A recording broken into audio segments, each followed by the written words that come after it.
A human ate something that should have killed him in seconds. Not just killed him, dissolved his organs, liquefied his brain, made him convulse until his bones cracked. That's what happened to every other species in the galaxy who tried it. But the truth behind this will shock you, because what the aliens called death berries was something humans had been eating for breakfast, something we fed to our children, something we considered normal. And when the rest of the galaxy found out, everything changed. Here's what nobody tells you about this story. First, these berries weren't just dangerous. They were classified as a Class 7 biotoxin by the Galactic Council. That's the same category as nerve gas and planet killers. Second, the human didn't just survive eating them. He asked for more. He said they were pretty good. And third, this single moment triggered the largest military reassessment in galactic history. 12 species rewrote their threat protocols for humanity. This isn't fiction. This is the story that every alien tells their children. The moment they realized humans were something different, something terrifying. The Galactic Council had been monitoring Earth for decades. They'd seen our wars, our violence, our movies, but they thought they understood us. They thought we were just another aggressive species. Young, reckless, controllable. They were wrong. Because on a routine diplomatic mission to a space station called Outpost 7, a human did something impossible. He walked up to a plant that had killed 16 researchers. He plucked a berry, and he ate it. The aliens watched in horror. Then the human smiled. Let me show you exactly how this happened, and why the galaxy will never look at humanity the same way again. The year was 2247. Humanity had just joined the Galactic Council. We were the new kids, the rookies. We'd barely figured out faster-than-light travel, and we were sitting at a table with civilizations thousands of years older than us. The Council had rules, thousands of them, rules about weapons, rules about territory, rules about what you could eat. That last one seemed weird to us. Why would you need rules about food? We were about to find out. Outpost 7 was a research station. It orbited a planet called Zel 4. The planet was beautiful. Green forests, purple oceans, and plants that produced berries so toxic they'd been weaponized during the Krelvex War 300 years ago. The berries contained capsaicin. You know what that is? It's the chemical that makes peppers spicy. But the berries on Zel 4 had a version of capsaicin that was different. Stronger. About 16 times more concentrated than anything found on Earth. For most species in the galaxy, this was deadly. See, most aliens have a different biology than us. Their pain receptors are more sensitive. Their organs can't process certain chemicals. What feels like a warm tingle to us feels like being set on fire from the inside to them. A Valkyrie researcher had tried eating one berry. He died in 4 minutes. His throat closed. His nervous system shut down. His body rejected the toxin so violently that he hemorrhaged internally. After that, the berries were classified, locked behind energy fields, marked with warning symbols in 43 languages. Nobody was supposed to touch them. Enter Captain James Chun. He was part of Earth's first diplomatic team. Former Marine, calm under pressure, known for asking too many questions. He'd been assigned to Outpost 7 for a cultural exchange program. On his 3rd day there, he was touring the botanical research wing. The guide was a Valkyrie scientist named Dr. Shax. She was explaining the danger levels of various plants. They stopped at the berry containment unit. The berries were red, about the size of grapes. They looked harmless. Chun asked what they tasted like. Dr. Shax said nobody knew. Nobody had survived long enough to describe it. Now here's where things get really interesting. Chun looked at the berries. He looked at the warning labels. He looked at Dr. Shax. And he said something that nobody expected. Those look like cherry tomatoes. Dr. Shax didn't understand. What's a cherry tomato? Chun explained. On Earth, we eat something similar. Not identical, but similar. We grow them in gardens. We put them in salads. Kids eat them as snacks. Dr. Shax thought he was joking. She pulled up Earth's biological database. She ran a comparison, and her 4 eyes went wide. The chemical structure was close. Very close. Not identical, but in the same family. She asked Chun a question that changed everything. You consume capsaicin compounds voluntarily? Chun nodded. Every day. Some people eat peppers 1,000 times hotter than their normal food. For fun. The research lab went silent. See, this is what the aliens didn't understand about humans. We're not just tough because we fight wars. We're tough because our planet tried to kill us for millions of years and we adapted. Earth is what the Galactic Council calls a death world. High gravity, extreme weather, predators everywhere, and plants that evolved chemical warfare to defend themselves.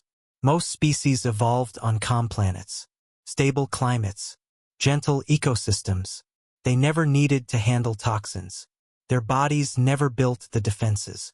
But humans? We evolved eating poison. Not literally, but close enough. Capsaicin is a defense mechanism. Plants created it to stop mammals from eating them. Causes pain. It triggers inflammation. It makes your body panic. Except we're mammals. And we didn't stop eating them. We learned to love it. We bred plants to make them hotter. We created competitions to see who could handle the most pain. To the rest of the galaxy, this was insane.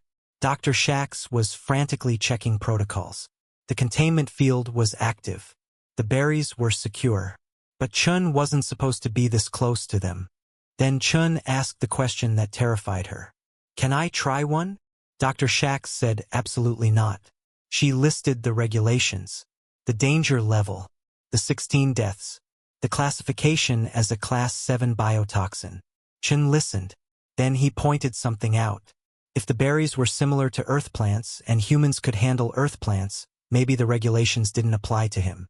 Maybe his biology was different enough. Dr. Shax said it was impossible. Too dangerous. Against every protocol. But Chun saw an opportunity.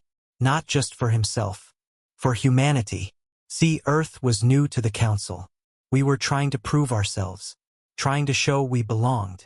And one of the ways you do that in galactic politics is by demonstrating capabilities. If Chun could eat something that killed other species, that would prove humans were exceptional, durable, valuable. So he made a request through official channels. A formal petition to the research director. He wanted to eat a death berry. But if you think that's crazy, wait until you hear this. The request went up the chain. Fast. Research director to station commander. Station commander to Galactic Council. Council to the Terran ambassador. Earth's government had a decision to make. Allow Chun to try it or refuse and look weak. They ran simulations, medical projections, risk assessments. The data was concerning but not conclusive. Capsaicin affects humans, sure, but it doesn't kill us. It triggers pain receptors, but it's not actually damaging tissue. Our bodies interpret it as heat, even though it's a chemical reaction. The doctors gave Chin a 30% chance of serious complications, mostly allergic reactions or digestive distress, but a 98% chance of survival. For the Valkyrie, it was 100% lethal. Earth approved the test. But there were conditions. Medical team on standby. Antidotes prepared. Full biometric monitoring. And Chun had to sign 17 different liability waivers. The test was scheduled for the next day. Word spread across the station. Researchers from 8 species came to watch. They thought they were about to witness a human die. Some placed bets on how long he'd last. Chun walked into the containment lab. He was calm. Too calm, according to the observers. He put on the biometric sensors. He reviewed the emergency protocols. Dr. Shax lowered the containment field. She used mechanical arms to retrieve one berry. She placed it on a sterile tray. The berry sat there. Innocent. Deadly. Chun picked it up with his bare hand. The observers gasped. Touching it was already breaking protocol. He looked at the cameras. He said something that became famous across the galaxy. Well, here goes nothing. He ate the berry. For 3 seconds, nothing happened. Chin chewed slowly. His face was neutral. The medical monitors showed elevated heart rate, but nothing dangerous. Then his eyes watered. The observers leaned forward. Was this the beginning? The first symptom of system failure? Chen swallowed. He coughed once. His face turned slightly red. And then he spoke. That's got a nice kick to it. Dr. Shax checked the monitors. All normal. Elevated endorphins. Slight inflammation in the mouth and throat. But no organ failure. No neural damage. No toxicity response. Chen was fine. Better than fine. He said it tasted like a habanero pepper. Maybe a ghost pepper. Hot but manageable. He rated it a 7 out of 10 on his personal heat scale. The observers were stunned. One of them, a Draxi engineer, fainted. Chen asked if he could have another. Dr. Shax refused. She needed to monitor him for the next 6 hours. Look for delayed reactions. Tissue breakdown. Internal hemorrhaging. 6 hours passed. Chen showed 0 negative effects. He was hungry, actually. The berries had triggered his appetite. The medical team cleared him as completely healthy. And that's when the real implications hit the station. This brings us to the most shocking discovery of all. The Galactic Council called an emergency session. Within 24 hours. This wasn't just about berries anymore. This was about what humanity represented. What we could do that nobody else could. See, the Council had categories for species, combat ratings, durability indexes, threat assessments. Humans had been rated as moderate in most categories. Average biology, standard threat level. That changed immediately, because if humans could consume Class 7 biotoxins without dying, what else could we handle? Chemical weapons? Biological warfare agents? Environmental hazards that would kill everyone else? The answer was yes. Probably yes to all of it. Earth's evolutionary history came under intense scrutiny. They looked at our food, our medicines, our recreational substances. They found things that horrified them. We drink alcohol, a literal poison that damages the liver. Most species can't process it at all. Kills them. We eat fermented foods, controlled rot, things that would make other species violently ill. We consume caffeine, a plant-based insecticide. It makes us alert. It makes most aliens hallucinate and convulse. We smoke plants for recreation even though it damages our lungs. We eat fish that contain mercury. We handle cleaning chemicals that would burn alien skin off. To the galaxy, humans were walking biohazard suits. But it got worse. Or better, depending on your perspective. The military analysis came next. If humans could handle toxins, we could operate in environments nobody else could. Poison planets, chemical war zones, contaminated stations. We were naturally resistant to an entire category of weapons. The Krell Empire, one of the galaxy's major powers, ran war game simulations. In every scenario where they used chemical or biological weapons against humans, we survived at rates 20 times higher than other species. One simulation showed humans taking a planet that was considered permanently contaminated. We'd need protective gear, sure, but we could do it. Nobody else could. The council member from the Valkyrie Confederacy made a statement that spread across every network. We invited humans because they were clever. We didn't realize we were inviting apex predators. That phrase stuck. Apex predators. Humans started using it themselves. With pride. But there was another revelation. A darker one. If humans could eat death berries, and most species couldn't, that created a strategic vulnerability for everyone else. Human food could be alien poison. Human medicine could be alien death. Trade became complicated. Stations started requiring separate environmental zones. Human restaurants had to post warnings in multiple languages. Contains compounds lethal to non-humans. The thing that made humans special also made us isolated. Different. Scary. And then came the question nobody wanted to ask. If humans could handle capsaicin this easily, what else were we immune to? What other galactic dangers were just mild annoyances to us? The testing began. Quietly at first. Then officially. So what does all this mean for us today?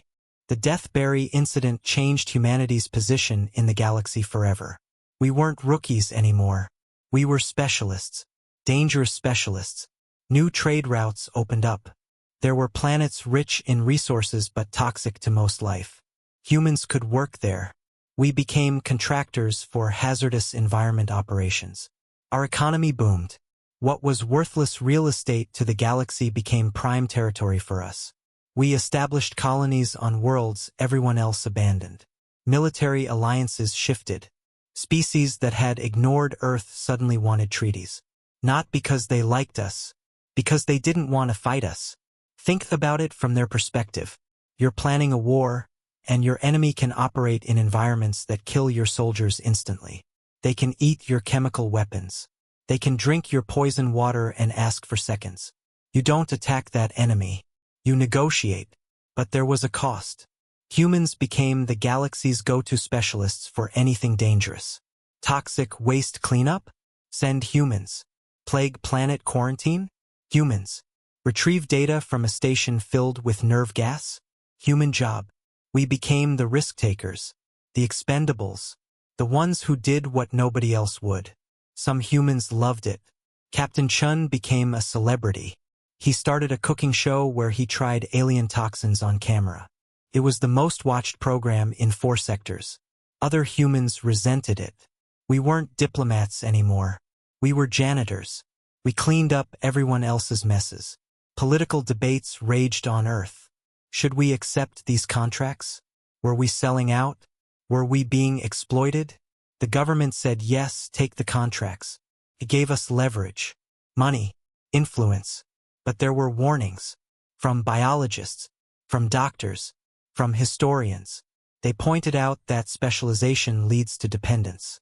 If we became known only as the species that handles toxins, we'd be typecast. Stuck. We'd never be seen as equals.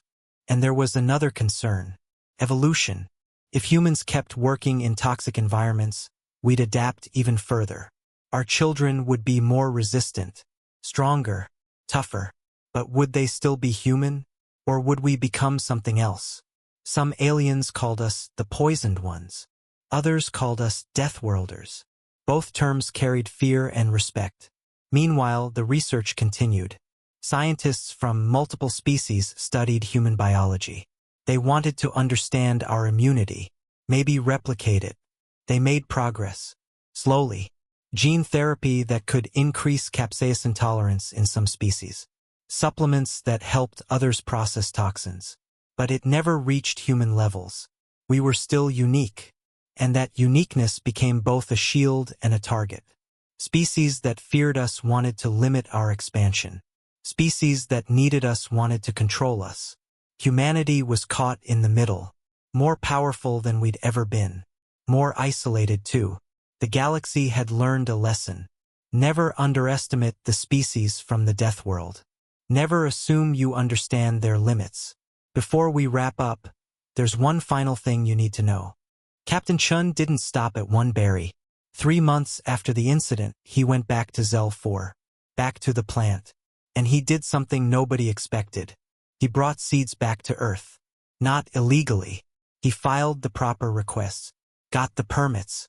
Argued that if humans could safely consume the berries, they should be allowed to cultivate them. The council debated for weeks. But they couldn't find a legal reason to refuse. The regulations said Class 7 biotoxins couldn't be consumed. But humans could consume them. The law had a loophole. Chin got approval. He planted the seeds in New Mexico. The berries grew well in desert heat. Within a year, humans were farming deathberries. We called them galaxy peppers. They became a delicacy. High-end restaurants served them. Hot sauce companies fought for contracts. The galaxy watched in disbelief. We weren't just surviving their deadliest toxins. We were commercializing them. But here's the twist. Remember how aliens couldn't eat them? That created a market problem. Humans were producing a crop nobody else wanted. So we got creative. We developed processing techniques. Broke down the capsaicin. Created milder versions that some alien species could handle. Galaxy peppers became a bridge. A way for other species to safely experience what killed their ancestors. Controlled doses. Medical supervision. Cultural exchange. The Valkyrie were the first customers. Dr. Shax herself tried a processed version. She described it as disturbingly pleasant. A year later, her people were importing processed galaxy pepper products. The berry that terrified the galaxy became its hottest commodity. No pun intended. And Chin? He retired from the military, became a farmer, built an empire selling peppers to aliens. The last interview he gave, he said something profound. We spent years trying to prove we belonged in the galaxy. Turns out we just needed to be ourselves. The Deathberry incident proved that humanity's greatest strength isn't our weapons or our technology. It's our adaptability, our willingness to try things that seem impossible. We're the species that looked at poison and called it flavor. The species that turned a Class 7 biotoxin into a cash crop. If this opened your eyes to what makes humanity special, there's more to this story. Let's recap what we just uncovered. First, humans can consume toxins that instantly kill most alien species. This isn't science fiction. It's biological reality based on our evolutionary history. Second, one human eating a deathberry triggered the largest military reassessment in galactic history and changed humanity's entire political position. And third, we didn't just survive the galaxy's deadliest plant. We turned it into a business and created a new form of interspecies trade. This story represents something bigger than berries. It's about how humanity fits into the universe. We're not the strongest species. We're not the smartest. We're not the most advanced. But we're the ones who adapt, who turn disadvantages into advantages, who look at impossible situations and find solutions. That's the real message of the HFY genre. Humanity. Fuck. Yeah. We don't win because we're better. We win because we refuse to give up. If you enjoyed this deep dive into galactic horror turned human triumph, hit that subscribe button. We cover stories every week about humanity's unexpected place in the cosmos. Stories about our weird biology, our strange customs, and the moments when aliens realized we're not normal. Drop a like if the idea of farming deathberries made you smile. Hit the notification bell so you never miss an upload. But here's what I want from you in the comments. What other Earth foods do you think would terrify aliens? Cheese? Fermented soybeans? Mushrooms? Let me know your theory about the most alien horrifying human delicacy. And if you want to go deeper into humanity's deathworld biology, I've got a whole playlist on HFY stories about human durability. Everything from our wound healing abilities to our endurance running. It's linked in the description. That's your next binge watch sorted. For those serious about the HFY community, we've also got a Discord server. Hundreds of fans discussing stories, sharing their own writing, and debating which human trait would be scariest to aliens.